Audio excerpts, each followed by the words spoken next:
Fala galera, tudo bem com vocês? Boa noite, sejam bem-vindos a mais uma live aqui no seu canal dos Pedagógicos. Eu sou o professor Guilherme Augusto, professor de Conhecimentos Pedagógicos. Uma honra fazer parte desse time aqui, dos Pedagógicos. Então, sejam bem-vindos aí para a gente fazer mais uma aula de conhecimentos específicos para a sua preparação nas carreiras educacionais. Nessas nossas lives que já tá virando tradição, né? O pessoal já tem gostado bastante, feedbacks bem legais que a gente tem recebido. Nessas lives que são como simulados e ao mesmo tempo tem um carinho especial para alguma região aí do nosso país.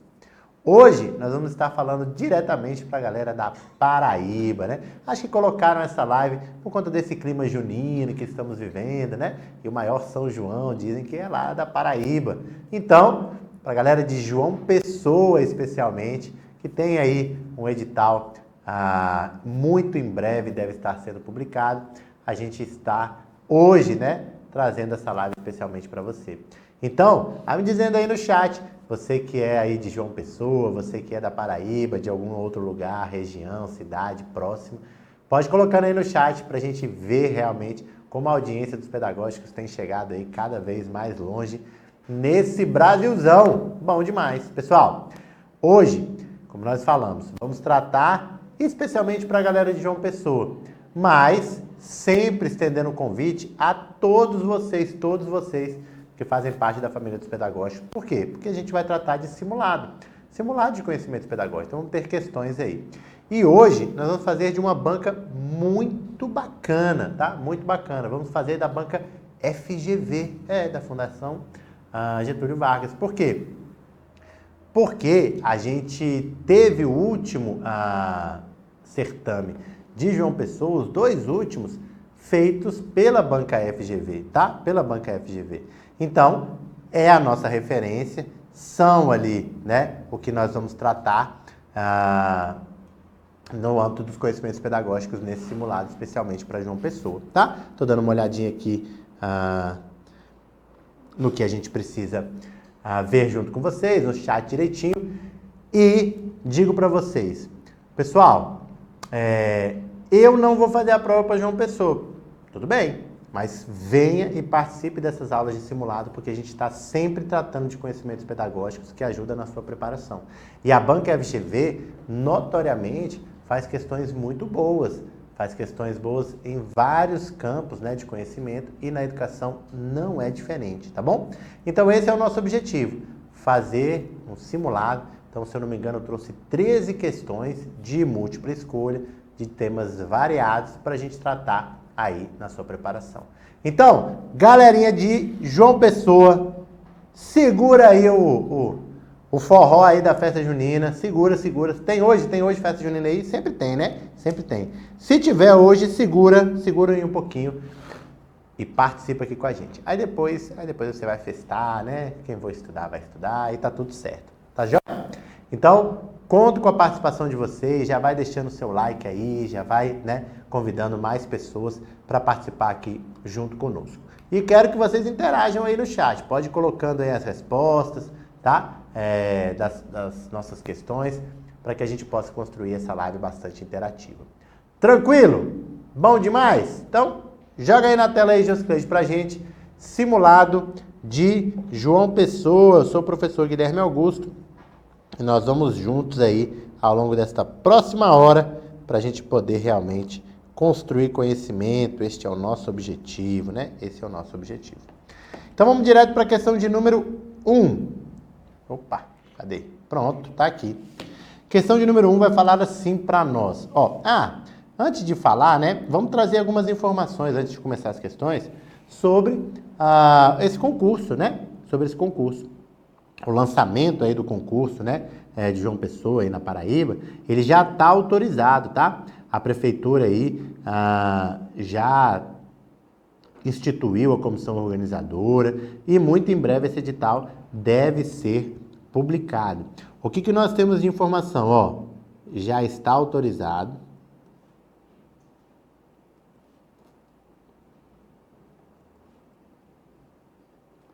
o concurso. tá certo? Temos também a informação que para os cargos da educação, ou seja, cargos de professor, a estimativa é de 444 vagas, é a informação que nós temos. Então, bastante, né? Muitas vagas aí, tá bom? Vão ter em outras carreiras, mas também na carreira educacional nós temos. E a última banca, né? A banca do último concurso, do último certame, foi a banca FGV. Então, é dela que nós vamos tratar nas questões de hoje, tá certo? Então, se você quer se preparar, aí joga aqui, Jô, se você quer se preparar bem aí para João Pessoa, já fica ligadinho aqui com a gente dos pedagógicos, porque a gente vai te ajudar nessa preparação, como a gente tem feito, né? E tem sido muito legal. Muitos colegas, né, professores aí que nos assistem, têm aí realmente trazido feedbacks bastante positivos para nós com relação a esses cursos específicos que a gente tem montado aí para diferentes prefeituras, estados, que nos solicitam, né, que informam que a gente tem aí concursos na área, tá bom? Então, vamos para as questões. Agora sim, joga na tela aí, Joscleide. Primeira questão diz o seguinte para nós. Uma questão essencial é a organização da escola, que inclui as crianças de 6 anos no ensino fundamental. É necessário assegurar que a transição da educação infantil para o ensino fundamental ocorra da forma mais natural possível, não provocando nas crianças rupturas e impactos negativos no seu processo de escolarização.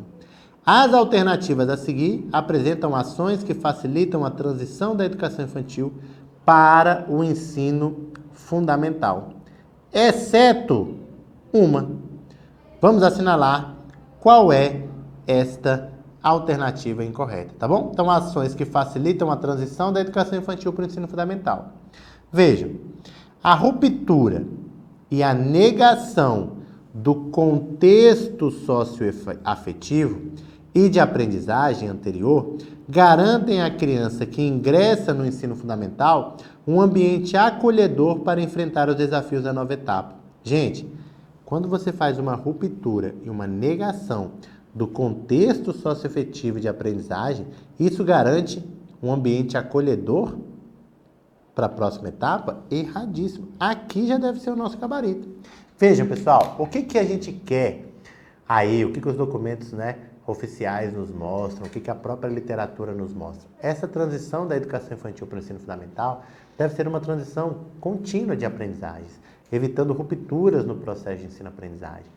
Ou seja, a transição ali daquela etapa de educação infantil que tem como eixos estruturantes as interações e as brincadeiras, que trabalham conforme a BNCC orienta em campos de experiência, a transição para o ensino fundamental, que vai trabalhar com áreas de conhecimento, com componentes curriculares, com toda uma organização educacional diferente, deve ser feita de forma muito cautelar aí pelos nossos professores, pelas nossas escolas, em acolhimento dos alunos que fazem essa transição.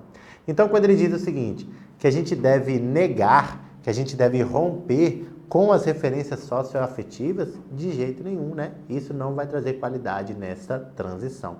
Então, joga aí na tela. A letra A deve ser o nosso gabarito, tá? Desculpa. Vamos ver as outras. As outras devem estar corretas. A contextualização contribui para a compreensão que abre caminhos na direção de uma aprendizagem inclusiva. Sem dúvida nenhuma, né? A gente precisa contextualizar para poder incluir, para entender a realidade de cada um e incluí-los a todos no processo de ensino-aprendizagem. Vejam, a outra ação que facilita a transição. A alfabetização deve ser adequadamente trabalhada, considerando que esse processo não se inicia somente aos 6 ou 7 anos de idade, pois em vários casos está relacionado ao uso da língua escrita no ambiente da criança. Certinho. Veja que a gente tem que ter o cuidado de não antecipar conteúdos de um ensino fundamental para a educação infantil, o que às vezes acontece, né? Você já teve experiência? trabalhando na educação infantil, muitas vezes a gente é instigado, enquanto professor, a acelerar processos que são apropriados para a etapa do ensino fundamental, mas já para caracterizar um ensino de educação infantil com mais qualidade. Lembre-se, educação infantil é um espaço para o desenvolvimento integral daquela criança, daquele bebê, daquela criança bem pequena ou pequena, conforme a BNCC orienta, que devem ser trabalhados campos de experiências, com interações, com brincadeiras, e não de repente alfabetizar a criança já na educação infantil. Essa transição tem que ser correta. Nós vamos ter elementos preparatórios para o processo de alfabetização que deve acontecer na etapa adequada. Tá bom? Então coloca aí na tela, ó. A alfabetização deve ser adequadamente trabalhada, tá certo? Nesta transição. Então perceber o espaço e o tempo de cada uma dessas perspectivas. Vamos para a letra D. A especificidade da faixa etária das crianças significa reconhecê-las como cidadãs e, portanto, como possuidoras de direitos, entre eles de proteção e de cuidado por parte do poder público. As crianças precisam ser protegidas, cuidadas? Sim, afinal de contas, nós estamos tratando de um processo educacional que tem como dimensões o educar e o cuidar. Então, sim, a gente cuida educando e educa cuidando. Então, o gabarito deve ser realmente a letra A, até porque a letra E diz que a escola de ensino fundamental necessita reorganizar sua estrutura, de sorte que as crianças se sintam inseridas e acolhidas num ambiente prazeroso e propício de aprendizagem. Sim, afinal de contas, eles vão estar fazendo uma transição de modelo escolar, de desenvolvimento curricular, de processo de ensino-aprendizagem, de relação de professor e aluno, aluno com aluno, tudo é diferente. Então tem que ser um processo acolhedor que faça essa transição de uma forma pertinente e adequada. Bacana? Gabarito então na tela aí, ó, só pode realmente ser a letra A de amor. Bom demais, bom demais. Beber uma aguinha e vamos fazer logo a questão de número 2. Que vai dizer assim pra gente, ó, com relação à noção histórica de currículo, assinale V para as afirmativas verdadeiras e F para as falsas. Então a gente vai tratar de currículo. Currículo que deve ser, né, entendido como experiências diversas, né? Diversas experiências escolares que vão integrar o quê? Que vão integrar vamos entender, ao invés de experiências, vamos colocar práticas escolares, tá? Práticas escolares. Que vão integrar, aí sim, as experiências e vivências do aluno com os conhecimentos científicos historicamente produzidos pela humanidade ministrados na escola. Fazendo essa integração para quê? Para formar as identidades. Vou colocar aqui. Para formar as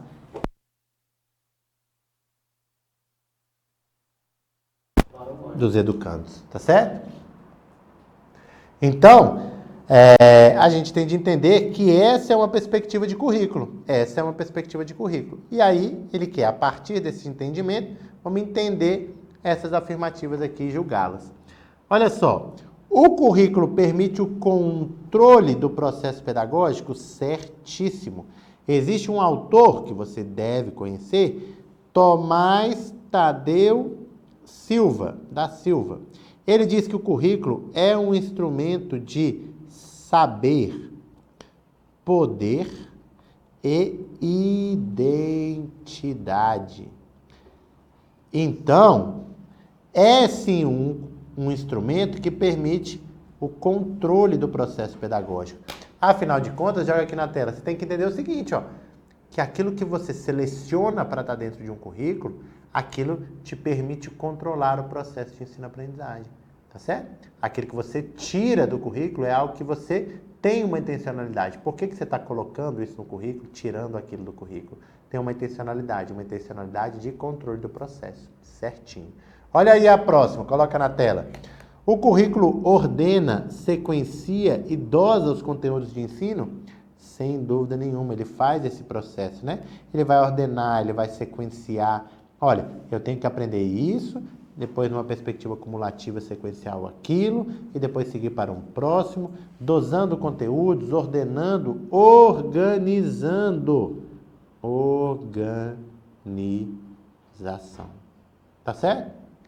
Maravilha. O currículo estabelece prioridades de acordo com o público e com os interesses em disputa. Olha, se é poder, meu amigo, é um terreno fértil para disputas. De disputas, sem dúvida nenhuma. Então, vai ter prioridades? Vai. Vai ter disputa? Certinho. Entende o seguinte, ó. Determinar se aquele conteúdo deve estar dentro do currículo é um grande poder.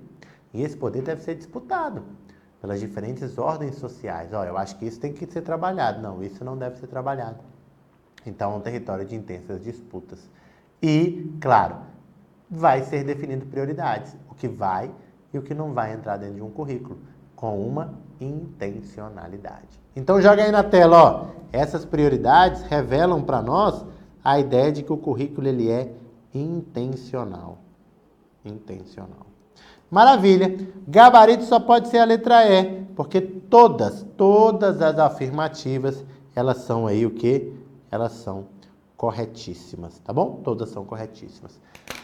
Vocês gostam? Diga aqui pra mim, de questões de currículo? Gostam de questões de currículo? Eu sempre acho que são uma das questões mais bem estruturadas quando a gente aparece nas provas.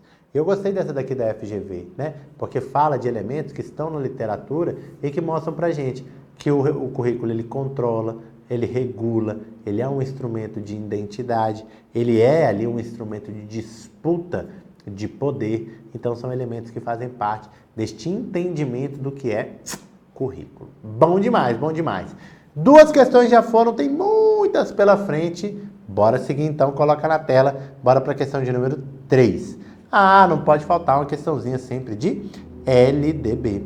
Segundo a Lei Diretriz e Base da Educação Nacional, a nossa LDB, a educação abrange os processos formativos que se desenvolvem na vida familiar, na convivência humana, no trabalho, nas próprias instituições de ensino e pesquisa, também nos movimentos sociais e nas organizações da sociedade civil, além das manifestações culturais. Essa é o entendimento do que a lei da LDB diz sobre educação. Então, cuidado aqui na tela, ó.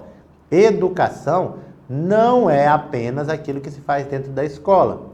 Aquela é a educação institucionalizada, a educação escolar. Mas a gente se educa na família? Claro. A gente se educa nas nossas relações? Claro. No trabalho? Claro. Na cultura? Claro.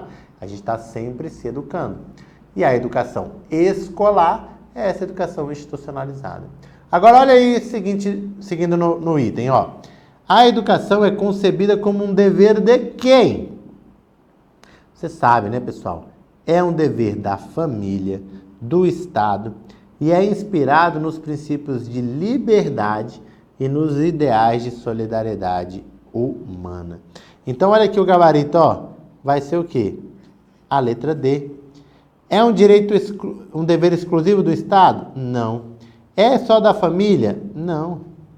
É da família e do Estado. Tá bom? Então, o gabarito da questão de número 3 vai ser o quê? Letra D de dado. Bom demais? Bom demais. Questãozinha tranquila, tá? É importante você saber isso. Lá nos primeiros artigos da LDB, 2 coisas você deve destacar. O entendimento de educação, isso que está aqui, e as finalidades educativas, que você sabe, né? Que é aquela ideia do pleno desenvolvimento do educando, o preparo para o exercício da sua cidadania e a preparação para o mundo do trabalho, a qualificação para o mundo do trabalho. Pronto, essas são as finalidades da educação que, agregadas à ideia do que é de fato a nossa educação, o que é educação para a LDB, são aspectos que você precisa levar para a sua prova. Muito bem, já fizemos questão de currículo, já fizemos questão de LDB, tem mais questões de mais conteúdos. Nós vamos chegar na nossa 4ª questão agora aí na tela para vocês. Ó. Questão de número 4. A LDB, nossa lei, disciplina a educação escolar. Veja o que é a educação escolar. A nossa lei, ela vale para a educação que é feita no âmbito da escola e não em todas as dimensões que nós vimos lá no artigo 1º, tá bom? Que se desenvolve predominantemente por meio do ensino em instituições próprias, devendo vincular-se, faltou aqui, né? Devendo vincular-se ao mundo do trabalho e à prática social. Instituições próprias, a gente pode chamar de escolas, né? Nas escolas, tá bom? A educação escolar é feita nas escolas e deve se vincular ao mundo do trabalho e à prática social. A respeito dos fins da educação nacional previstos na LDB, assinale a alternativa correta. Ou seja, os fins. Ele quer saber o quê? Ele quer saber a finalidade. As finalidades. E eu até já adiantei para você, né? Quais são essas finalidades? Esqueminha para você aqui, ó. Finalidades. 3 palavrinhas-chave. Desenvolvimento do educando. A sua cidadania. E a qualificação, preparação para o trabalho. Então, qual que vai ser o nosso gabarito? Já a letra A, ó. A educação tem por finalidade proporcionar o pleno desenvolvimento do educando? Sim. O seu preparo para o exercício da cidadania? Sim. E a qualificação para o trabalho? Sim. Olha aqui as palavrinhas-chave. Trabalho, cidadania e o desenvolvimento do educando. Maravilha, vai ser a letra A. Vamos ver as outras? A educação tem por finalidade primordial preparar o indivíduo para o trabalho? Não apenas para isso, né? Mas também para o desenvolvimento, para o exercício da sua cidadania. Então, está incompleto. A educação tem por finalidade proporcionar o pleno desenvolvimento do educando, prioritariamente para sua participação na obra do bem comum? Errado, não fala nada disso. Fala até aqui, né? E depois esse prioritariamente aí foi por conta da FGV. A educação tem por finalidade preparar o jovem para o domínio dos recursos científicos e tecnológicos que lhe permitam utilizar as possibilidades e vencer as dificuldades no meio. Não. A educação tem por finalidade desenvolver o educando e suas potencialidades como elemento de autorrealização. Não, as finalidades estão aqui, ó, tá? Certinho para você. Então, se perguntarem para você, para que serve a educação? Pronto, você vai responder. Para a gente desenvolver aquele educando, para a gente fazer com que ele possa exercer sua cidadania e contribuir para que ele se qualifique para o trabalho. É para isso que a gente educa. Eu, você, futuro professor efetivo de João Pessoa ou de qualquer outro lugar desse país. Tá bom? É para isso que a gente trabalha, né? E que, vamos combinar, é um trabalhinho honrado, importante, mas difícil. Não é fácil, né? Não é fácil ser professor. Eu pergunto para você, quando você pensou assim, olha, você é professor, e você falou para a primeira pessoa, você consegue lembrar para quem que foi a primeira pessoa que você falou? Falou assim, eu vou ser professor. Eu duvido que alguém tenha falado, batido nas suas costas e falou assim, ó, vai lá, vai ser fácil. Ninguém falou isso, né? Ninguém falou isso. Eu já disse isso algumas vezes. Por quê? Porque eu sou professor mesmo, né? Fiz ali a educação física como minha primeira docência, depois fiz pedagogia, depois fiz mestrado em educação, ou seja, posso dizer com certeza que sei que não é fácil lidar na educação, mas é muito importante para o desenvolvimento da nossa sociedade, tá bom? Questão de número 4. Já fomos aí perto de 1/3 das nossas questões. Joga na tela para a gente fazer as 5. Pode jogar aí, Josi. Massa demais. Vamos junto. Questão, então, de número 5. Em relação à educação infantil, primeira etapa da educação básica, assinale a opção correta com base nos dispositivos da LDB. Então, questão de número 5, ele quer os dispositivos da LDB conforme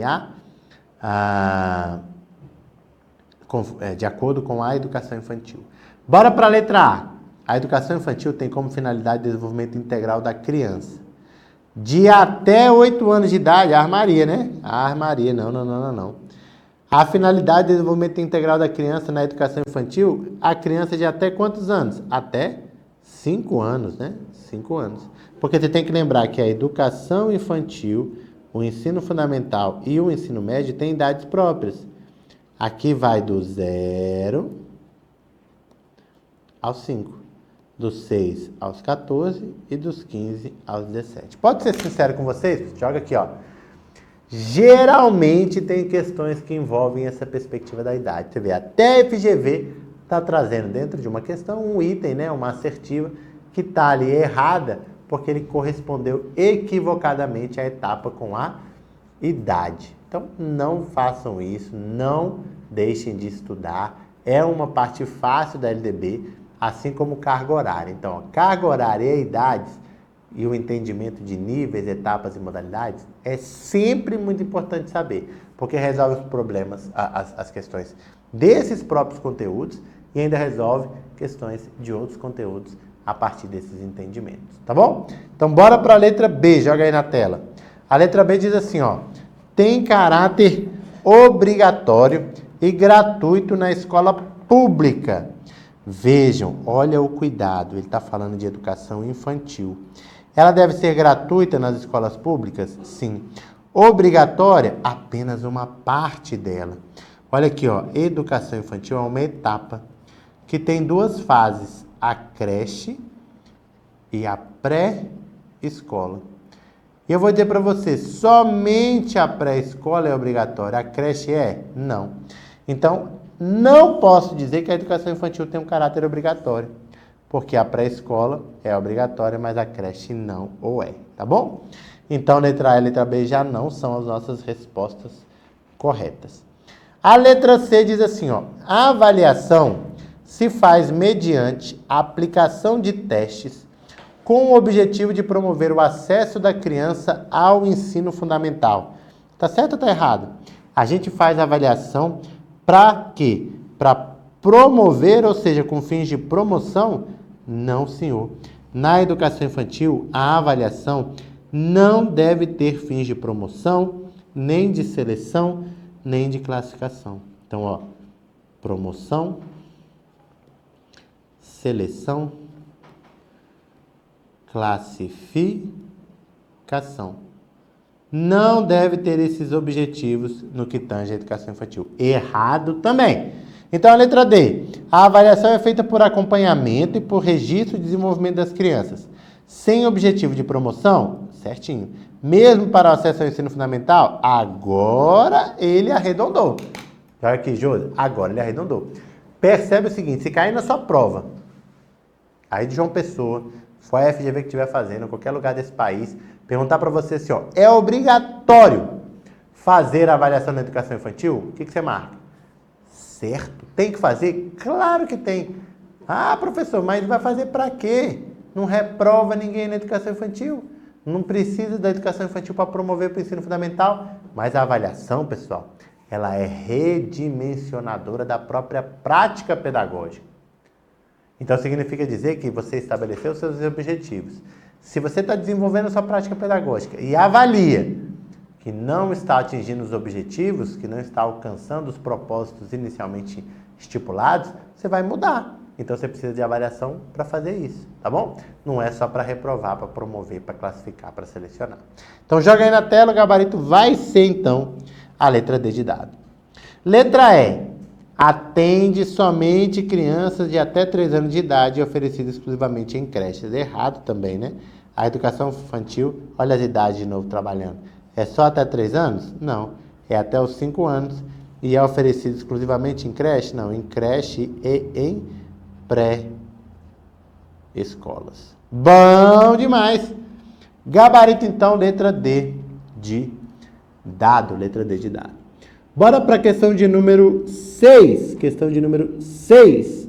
Vai assim pra gente, ó. Cadê? Aqui. Opa, rapaz. Questãozinha de tendências pedagógicas. Joga aqui na tela, Josi. Geralmente a gente não gosta muito de questão de tendências, né?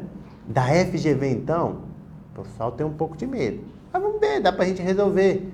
E, gente, toda banca tem questões mais difíceis, menos difíceis, questões médias. Toda banca é assim, tá? Você vai ter questões de diferentes níveis. E faz parte. E eu espero que você vá encontrando cada vez mais questões fáceis, porque está diretamente relacionado à preparação que você faz aqui conosco dos pedagógicos, tá bom? Então, bora, galera de João Pessoa. Daqui a pouco eu vou pedir pro Josquete para ele soltar um rastapé aí, para para uma festa junina. Josicleide, tu gosta de forró, Josicleide? Ó, Josicleide disse que desenrola. Rapaz, Josicleide aqui, eu falei, né? Tenho dito para você, Josicleide, o cara é diferenciado, você tá pensando, cara ali, sabe, amoroso, é um cara dedicado, um cara que quando ele pega uma missão, Josicleide, ele é focado. Então bora para a questão de número 6, coloca aí na tela, ó. Acerca das tendências pedagógicas. Julgue os itens a seguir como verdadeiro ou falso. E depois a gente vai ver a sequência, né? Então vamos. As tendências pedagógicas podem ser organizadas em 2 grupos. A pedagogia liberal e a pedagogia progressista. Certinho. Isso aqui conforme a classificação de quem? De Libânio, né? Libânio. Onde a gente tem as pedagogias liberais, né? Como a tradicional, as renovadas e as tecnicistas, e as progressistas, a libertadora, a libertária e a crítico-social dos conteúdos. Bom. Vamos para 2. Genericamente, pode-se dizer que a perspectiva redentora se traduz pelas pedagogias liberais e a perspectiva transformadora pelas pedagogias progressistas. Certinho, a gente está agora associando a teoria de Libânio com a teoria de Lucchesi, que fala, né, das redentoras, das reprodutoras e das transformadoras. Então, a redentora tem aquele sinal mais liberal e a transformadora, as progressistas. Olha como ele foi interessante, né? Porque, vejam, geralmente é o quê? É a referência de Libânio mais cobrada, sem dúvida nenhuma, Mas, às vezes, você pode cobrar ali as tendências conforme a orientação de Saviani. Aí você vai ter as tradicionais, as críticas, as críticos reprodutivistas, tá certo? E você vai ter ela de Lucchesi, em redentora, reprodutora e transformadora. Ele fez o quê? Fez um mix, tá certo? Então, as liberais ali em redentoras e as transformadoras como as pedagogias progressistas, tá certinho? Gostei, FGV, mandou bem. Coloca aí na tela e vamos para a terceira. O papel da escola na tendência liberal tradicional consiste na expectativa de que a escola exerça uma transformação na personalidade dos alunos, no sentido libertário e autogestionário. Transformação, libertário, autogestionário. A gente está falando da pedagogia progressista, o quê? Libertária. E ele, chamou de liberal tradicional. Não. Aqui o item está errado. Tá vendo aqui como eu digo para vocês, né? É importante você ter um entendimento de toda a complexidade que envolve as tendências pedagógicas no âmbito histórico que nós temos. Mas as palavras-chave, elas ajudam muito, gente. Muito mesmo, né? Claro que não dá para a gente viver a vida toda de palavras-chave. Ah, professor, palavra-chave para ele. Nem tudo a gente consegue sintetizar numa palavra, uma expressão-chave. Mas aquilo que a gente consegue trazer como apontamentos chaves, que ajudam muito a resolver questões. A própria ideia libertária e autogestionária são palavras-chave fortes para aquela perspectiva pedagógica que tem como Miguel Arroyo um dos seus principais expoentes, ou seja, a pedagogia libertária, progressista libertária. Coloca na tela e vamos para 4. Que diz assim, a pedagogia liberal concebe a escola como mediação entre o individual e o social, exercendo nesse contexto a articulação entre a transmissão dos conhecimentos e a assimilação ativa por parte do aluno, da qual resulta o saber criticamente elaborado. Isso tem a ver com a pedagogia liberal? Não, a gente está muito mais próximo da pedagogia progressista. Quando a gente fala de elementos como a mediação, como a gente fala sobre a articulação entre os conteúdos e a assimilação ativa por parte do estudante. Então, não tem nada a ver com a ideia liberal, o item está errado. E a última dessa questão fala assim, as tendências pedagógicas, em alguns casos, se complementam, em outros, se divergem entre si. Tá certo? Certinho. Em alguns casos, elas vão se complementando, em outras, elas são bem diversas. Até porque, coloca aqui na tela, Josi. As próprias pedagogias progressistas, elas têm complementos, elas têm ajustes, aproximações, mas ao mesmo tempo tem grandes divergências com as perspectivas liberais. Então, tendências acontecem assim. Até porque na história a gente tem muito um aspecto meio cíclico, né? A gente tem uma característica, a gente vem um próximo período histórico que vem negar aquela característica anterior, a gente vem outro período histórico que retoma para negar de novo, e assim a gente segue sucessivamente. Então joga na tela para a gente ver o gabarito. A1, A2 e A5. Então, na nossa sequência correta, deve ser o gabarito, então, a letra D de delícia. Cadê? Gabarito chegando aí, letra D de dado. Muito bem, vamos para a questão de número 7, chegar aí na metadinha das nossas questões. Questão de número 7 fala assim, ó. O ensino e a aprendizagem são tão antigos quanto a própria humanidade. Verdade? Verdade. Ó, a história da humanidade reflete-se também na construção da cultura e na transmissão dos conhecimentos historicamente acumulados. Então, ensinar e aprender é elemento essencial para a construção da nossa sociedade, né? Como que a gente faz perpetuar uma cultura? Como que a gente faz para passar ensinamentos? Processo de ensino-aprendizagem. Ora institucionalizados formais, ora de forma informal, tá bom? Joga aí na tela. Então tá muito bem. Vamos seguir. No decorrer da história da humanidade, o ensino e a aprendizagem foram adquirindo cada vez mais importâncias. Vamos, acerca deste processo, julgar os itens seguintes. Vamos embora. Primeira questão fala assim para nós. As situações de aprendizagem, e ensinar estão limitadas à sala de aula? Em casa, na rua, no trabalho, no lazer, em contato com os produtos da tecnologia ou em contato com a natureza, esse processo não ocorre. Então, quer dizer que aprender e ensinar está limitado à ideia da sala de aula? Erradíssimo. Falso. Super falso, tá?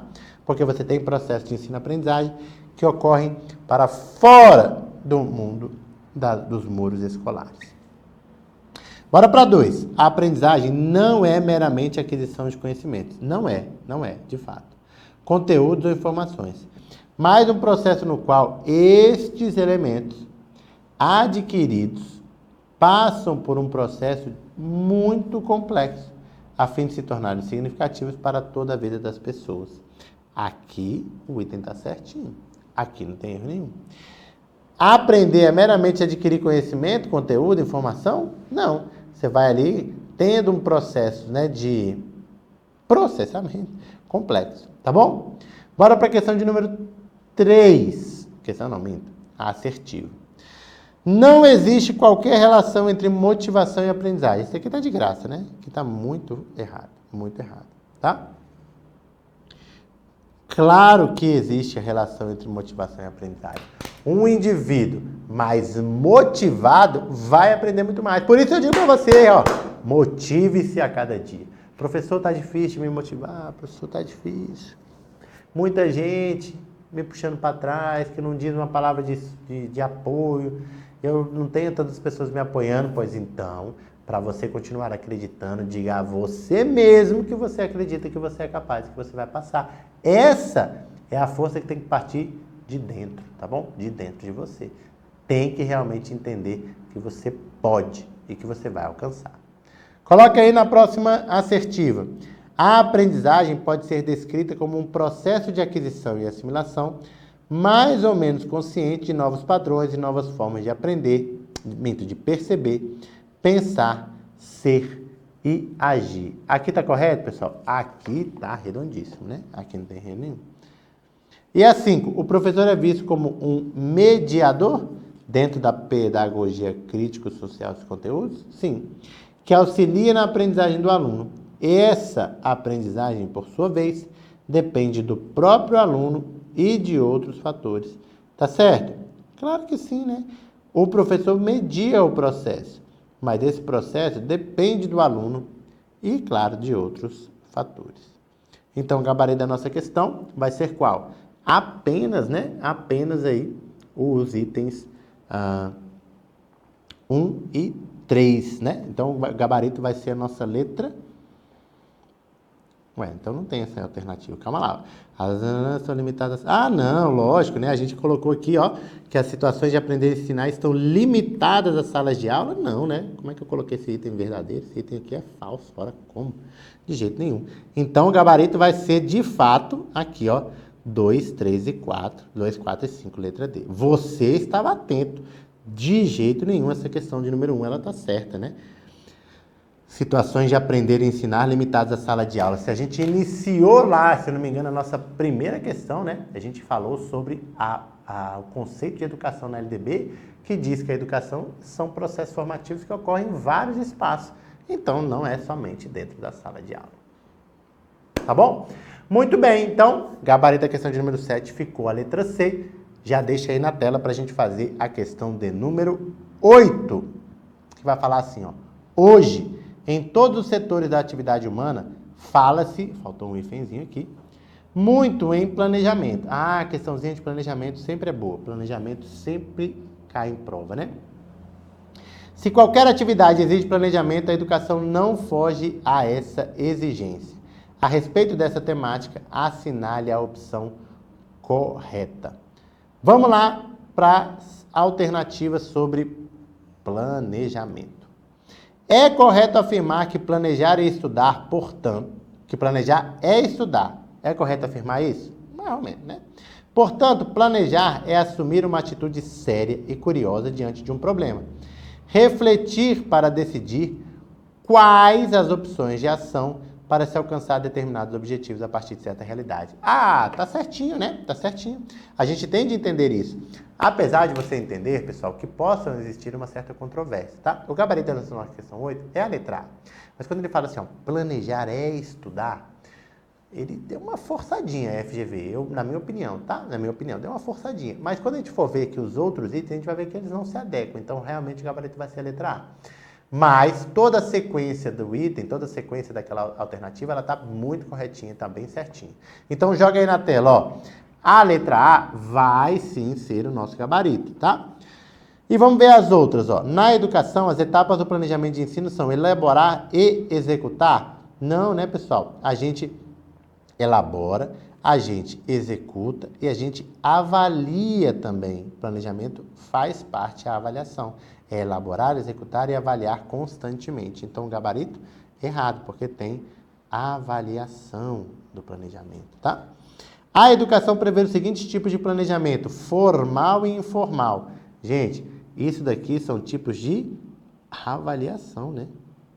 Avaliação formal e informal. Então, errado. Para planejar o conhecimento da realidade que cerca a comunidade educativa é dispensável? Não, você tem que planejar conforme a realidade, né? E o planejamento deve ser realizado conforme as necessidades do professor e em função dele. Em função dele? Do aluno, né? Em função do aluno e do processo de ensino-aprendizagem. Então, tá vendo como as outras grosseiramente não seriam? Então, por mais que essa forçadinha aqui, ó, tenha acontecido, é sim o gabarito da nossa questão de número 8, vai ser a letra A. Beleza? Letra A. Vocês concordam comigo? Joga na tela. Que nem uma forçadinha? Ou vocês concordam plenamente que planejar é de fato estudar?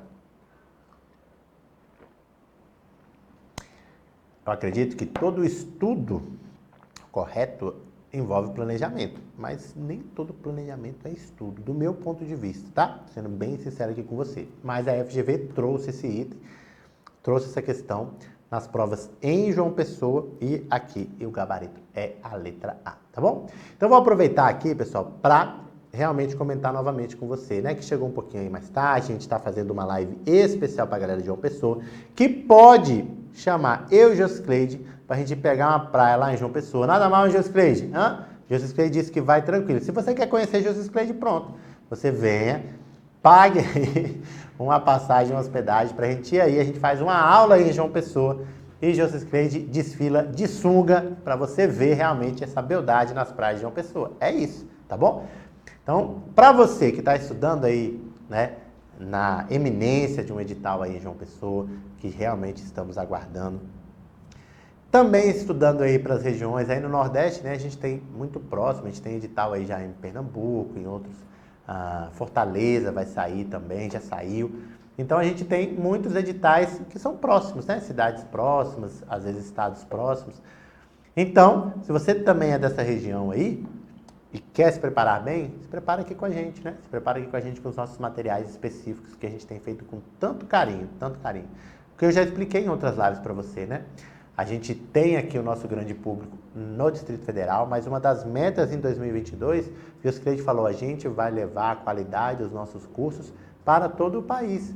Porque a galera pede, né? Fala, poxa, faz aqui específico para nós, com bem estruturadinho, com as aulas que você precisa para vencer o seu edital. Então, a gente também vai estar produzindo aí para todos esses lugares deste Brasilzão, tá bom? Então, galera de João Pessoa, cola com a gente aqui dos Pedagógicos. Eu tenho certeza que vai dar muito bom. Bora para a questão de número 9 aí, Joscleide? Bora! Joscleide ficou animado com a praia de João Pessoa, hein? Pode mandar que a gente vai, gente. Acerca dos componentes do processo de ensino-aprendizagem. Componentes do processo de ensino-aprendizagem. Quais são, professor? Ó, aquele triângulozinho que a gente gosta. Objetivos, conteúdos, métodos e avaliação, tá bom? Então, nós temos os componentes do processo de ensino-aprendizagem, os objetivos, os conteúdos, os métodos e a avaliação. Vamos assinalar a opção correta. Uma vez selecionados os conteúdos, não se faz necessária sua organização e adaptação à realidade educacional. Libânio quase pula da cadeira uma hora dessa, né? Se ele vê um negócio desse. É claro que na hora que você for selecionar os conteúdos, você tem que estar em acordo com a realidade, porque os conteúdos precisam ser adaptados, precisam ser contextualizados àquela realidade educacional. Então, letra A, erradíssimo. B. O conteúdo abrange a organização do conhecimento, razão pela qual não há necessidade de que contemple as experiências educativas. Jamais, ó, não há necessidade? Claro que há necessidade. O conteúdo deve contemplar uma gama de experiências educativas. O item está erradíssimo. Como um dos critérios que deve ser estabelecido ao se selecionar conteúdos, destaca-se a inflexibilidade. Nossa, FGV, obrigado por umas questõezinhas dessas, né? Tem que cair umas dessas assim na prova, tá bom? Pois os conteúdos selecionados não podem estar sujeitos a modificações, adaptações e inovações. Gente, no processo educacional, uma das palavras mais significativas é a flexibilidade, justamente para se adequar às diferentes realidades, né, educacionais que nós temos. Então, erradíssimo. 10. Para a seleção dos conteúdos é preciso, em função dos objetivos propostos, considerar aqueles que são mais importantes e significativos para determinada realidade e época. Aí, esse item está certo. A gente vai debater ele, porque você pode ficar achando ruim. Vamos só ler a E e a gente volta para D. Ó. As novas pesquisas no campo da educação mostram que o mais importante é fornecer ao aluno o maior número possível de informações. Não, a ideia não é quantitativa, mas é sim qualidade na seleção dos conteúdos. Ah, você pensou assim, ó, então letra D vai ser o nosso gabarito, tá claro? Tá claro. Aí você pensou assim, ó, para a seleção dos conteúdos é preciso, em função dos objetivos propostos, considerar aqueles que são mais importantes e significativos. Gente, coloca aqui na tela. É assim mesmo. Nós temos uma infinidade de conhecimentos nesse mundo. Quando a gente pega currículo, quando a gente vai definir conteúdo, a gente faz seleção. Por isso que Tomás Tadeu Silva, como nós comentamos, disse que o currículo, por exemplo, é um instrumento de poder, porque você vai selecionar. E quando você seleciona, você coloca intencionalidade. Você vai definir prioridades, você vai definir aquilo que você acha que é mais importante para ele aprender naquela determinada realidade e época. Por quê? Se você for lembrar aí, ó, em outros tempos, a gente tinha conteúdos que eram ministrados para nós que hoje não são mais. Outros contextos, tá bom? Outros contextos. Ah, você pode achar que era bom, que era ruim. O que você sabe é que a dinâmica da sociedade vai modificando. Hoje a gente fala muito do ensino das tecnologias. Sempre tivemos? Não. Eu tive de disciplina, eu não, porque eu sou novinho, né? Você aí já teve. Que tinha, assim, disciplinas PIL, que era Práticas Integradas do Lar, PCS, que era Práticas de Comércio e Serviço, alguma coisa nesse sentido. Eram não disciplinas, mas conteúdos que tinham que a gente, né, aprendia, tá certo? Então, eu tenho certeza que você aí vai colocar aí no chat um monte de disciplina que você, de repente, já fez e que hoje não faz mais parte dos componentes curriculares atuais, conteúdos, tá? Por quê? Porque vão sendo selecionados de acordo com as realidades, com a dinâmica da sociedade, com essas disputas de poder que acontecem para selecionar aquilo que entra ou aquilo que não entra nos conteúdos curriculares. Então, coloca aí na tela o gabarito sim, sim, sim, letra D de dado. Ótimo! Vamos chegando aqui na nossa reta final. Bora para a questão de número 10 aí pra gente, ó. Quanto à relação professor-aluno, julgue os itens seguintes como verdadeiros ou falsos e em seguida assinale a opção correta. Então, a primeira alternativa diz assim, relação professor-aluno. É isso que nós queremos. O professor como líder, é o grande responsável pelo relacionamento. Sua influência na sala de aula é muito grande e a criação de um clima psicológico que favoreça ou desfavoreça a aprendizagem depende principalmente dele. Gente, olha só, a FGV constrói de um jeito para fazer você achar que o item está errado, mas está certo. O professor ele não é o líder? Cuidado, que ele está dizendo que é o líder no processo de relação professor-aluno, ele é o adulto. Então, muitas vezes, ele é que vai favorecer essa criação de clima. Se o professor não tem esse perfil, às vezes ele pode desfavorecer um clima agradável e a gente não consegue estabelecer uma boa relação professor-aluno. Quando ele diz que o professor é o líder, ele não está dizendo que ele é o centro dessa relação, mas ele está dizendo da responsabilidade que o professor tem em fazer com que essa relação professor-aluno seja uma relação agradável, frutífera, eficiente, de qualidade, tá bom? Então coloca aí na tela. Tá correto, tá?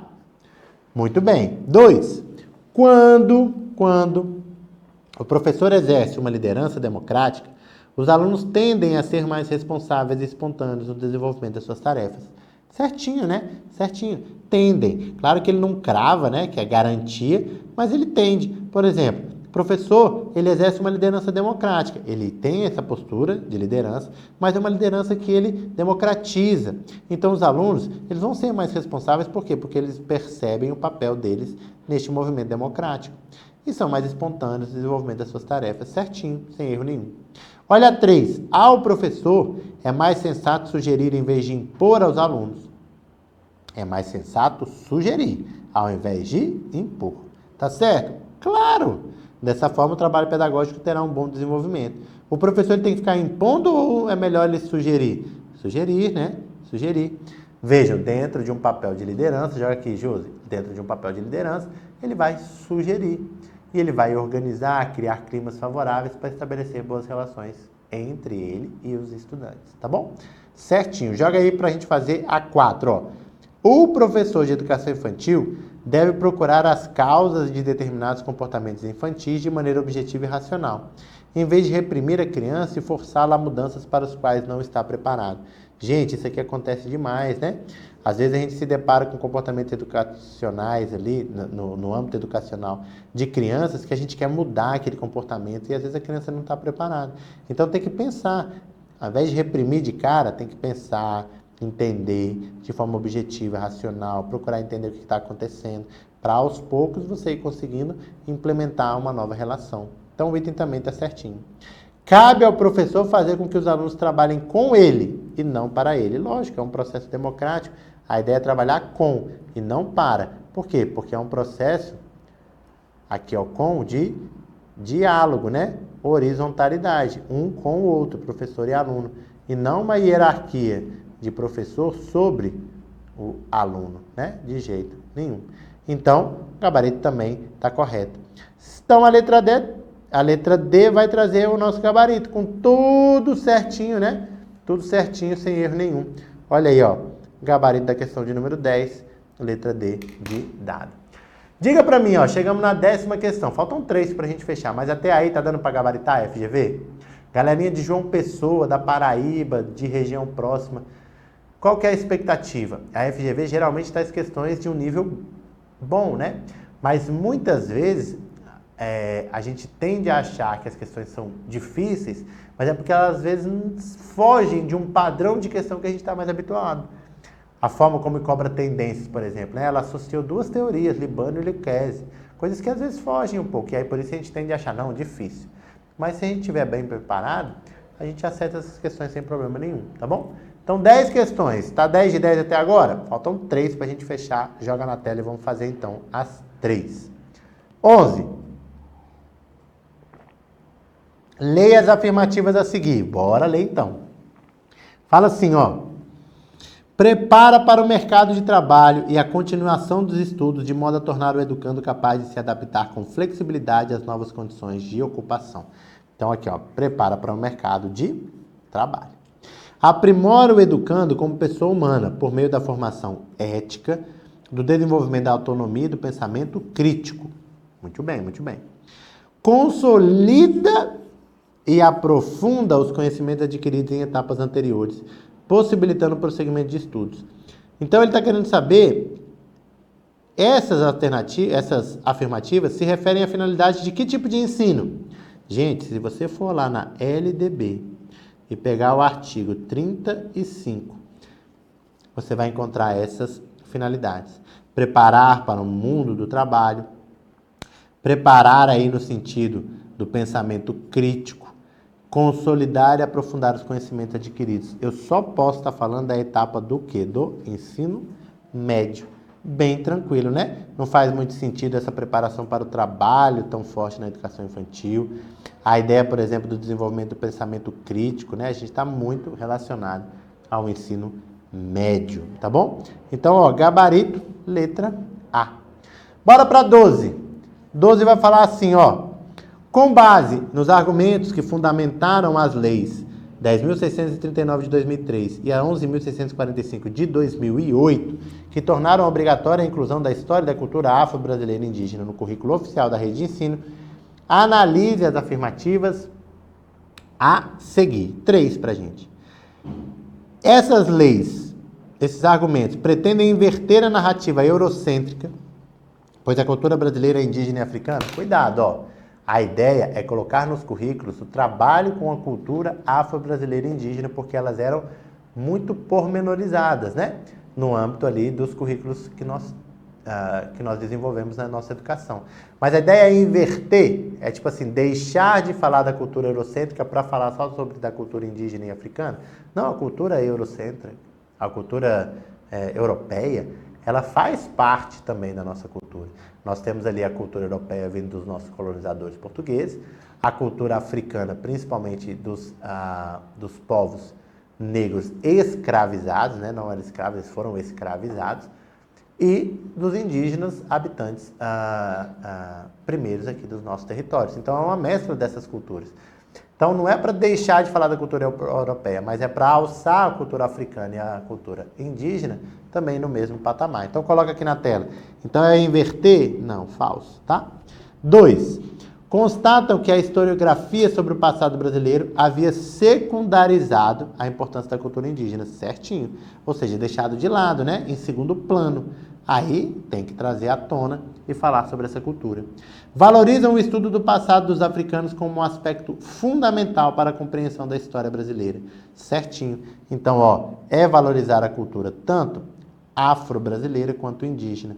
Então, o gabarito só pode ser o quê? A letra D. Ó, veio repetidinho aqui, marcar 2 vezes. D e D aqui, ó. Show! Muito bom. Então, o gabarito dá 12, letra D de dado. E aí, para a gente fechar, a gente vai para a nossa última questão. E olha, uma questão legal, viu, pessoal? Questão do Plano Nacional de Educação para Direitos Humanos. Direitos humanos caem nas maiorias das provas. Aqui no DF cai, né? Aí, em João Pessoa, o FGV cobrou no seu edital e tem cobrado em vários editais aí do nosso país. E às vezes as pessoas não sabem nem onde estudar direitos humanos. Então, tem a política, o Plano Nacional, né? Assim como temos o PNE, nós temos um PNE para Direitos Humanos, Plano Nacional de Educação para Direitos Humanos. E temos DCNs, Diretrizes Curriculares Nacionais, para Educação em Direitos Humanos. Então, é por aí que a gente deve estudar, entendendo princípios, diretrizes, objetivos de se fazer uma educação que atenda ali aos preceitos dos direitos humanos. Então, vamos fazer essa questão para a gente fechar. Coloca aí a 13, então, na tela, ó. Considerando o PNEDH, nós tivemos já aulas aqui, né, nos pedagógicos para falar, eu mesmo já ministrei aulas do PNEDH para vocês aqui, tem que estudar, hein? Vamos julgar. Prevê ações de educação não formal com a atuação de movimentos sociais e identidades civis no intuito de sensibilizar e formar uma consciência crítica, certo? Veja, o Plano Nacional de Educação em Direitos Humanos não trata de ações educacionais apenas formais, não formais também. tá? Não formais também, envolvendo aí movimentos sociais. Afinal de contas, está muito relacionado essa ideia da busca do respeito aos direitos humanos, principalmente para essas populações que são mais marginalizadas na sociedade, de movimentos sociais, e que precisam aí nos ajudar a sensibilizar e formar uma consciência mais crítica, mais cidadã. Certinho. Compreende a educação em direitos humanos como aspecto fundamental para a construção de uma sociedade mais justa, equitativa e democrática. Gente, sem dúvida nenhuma. A gente precisa compreender a importância dos direitos humanos para a gente ter uma sociedade mais justa, mais democrática. E a última, considera que a educação deve articular a apreensão de conhecimento historicamente construído sobre direitos humanos e sua relação com os diversos contextos. Certinho, certinho. O gabarito aqui vai ser a letra E, porque está tudo correto em acordo com o PNEDH e com os trâmites que a gente fala para a educação em direitos humanos. Bom demais, galera de João Pessoa! E aí, gostaram desse nosso encontro aqui, especialmente para você nessa quarta-feira? Gente, eu espero que você tenha gostado. Eu espero que você confie na gente sempre, né? Para que a gente possa ter a oportunidade de levar aí os materiais apropriados para vocês estudarem. Tanto a galera de João Pessoa, quanto a galera que já tem estudado com a gente aí de outros estados e que tem tido sucesso e que tem tido uma boa trajetória de estudos.